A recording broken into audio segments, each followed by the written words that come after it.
මගේ නම ශාන්තා සෙනවිරත්න. මම කලින් අපනයන කෘෂිකර්ම දෙපාර්තමේන්තුවේ වසර 29ක් විතර වැඩ කරලා විශ්‍රාම ගියා අපනයන කෘෂිකර්ම දෙපාර්තමේන්තුවේ සංවර්ධනාංශයේ අතිරේක අධ්‍යක්ෂ ජෙනරාල් විදිහට. අස්වැන්න ගැන හිතනවා නම් වසරකට එක සැරයක් වගේ තමයි සාමාන්‍යයෙන් අස්වැන්න දෙන්නේ. හොඳට මේ ගම්බිරිස් අස්වැන්න ගත්තම සාමාන්‍ය වැලක ග්‍රෑම් 500ක් වෙන්න පුළුවන්.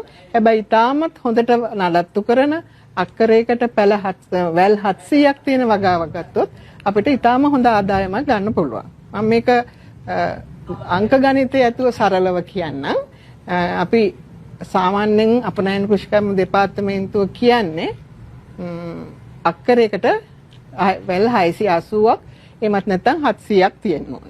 එතකොට මේ වැල් 680ක් 700ක් හොඳට නඩත්තු කෙරුවොත් පෝර දැම්මොත් ওই ටික කළොත් අපිට අඩුම තරමේ වියලි ගම්මිරිස් කිලෝ 2ක් ගන්න පුළුවන්. ඒ කියන්නේ අපි ගත්තොත් අමු ගම්මිරිස් කිලෝ 10ක් විතර ගත්තම අපිට පුළුවනි මේ කිලෝ 2.5ක් ගන්න. ඉතින් එතකොට අපි ගමුකෝ මේක වැල් 700කින් වැඩි කරලා මේ දවස්වල 1800ක් විතර වෙනවා. එතකොට කිලෝ 1ක් රුපියල් සමහරක් කාලවලට 2000ටත් යනවා.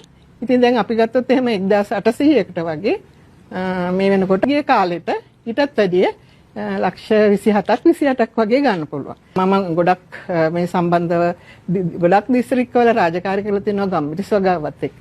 ඒ නියම ගම්බිරිස් වගාවක් හරියට දැක්කොත් ඕනි කෙනෙකුට මේ මම කියන දේ ඇත්ත කියලා හිතා ගන්න පුළුවන්. ගම්බිරිස් කියන්නේ අතමිට හුඟක් සරු කරන්න පුළුවන් ගොවි මහතුන්ගේ භෝගයක්. හොඳ ආදායමක් ගන්න පුළුවන්.